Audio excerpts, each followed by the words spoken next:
but and I'll get into a little bit more of that later. But now King James began to rule Scotland. He was a very popular king in Scotland, except with the Druids, the occultists over there.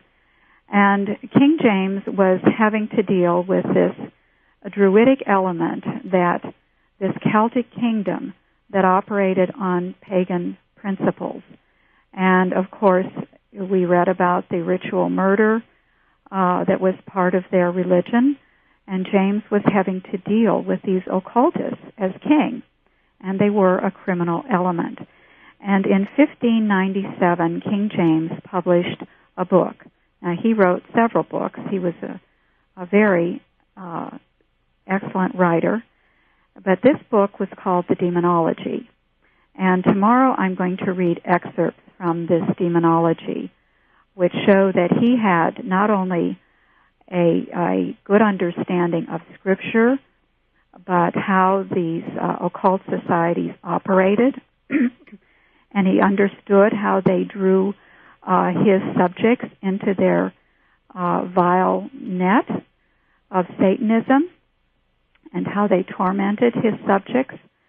And he wrote this book called The Demonology to instruct his subjects in occultism, so that they would know to beware of it and not to be drawn into that snare. This king had the heart of a father for his subjects, and he was also a very stable and mature Christian. And when we read some of his works tomorrow, this will become apparent.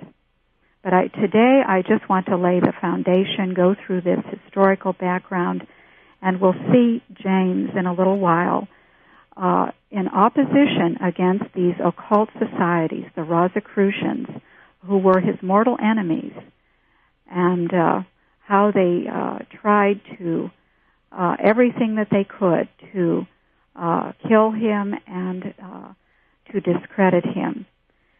Okay, now in 1603, Queen Elizabeth of England died, and James, she was not, she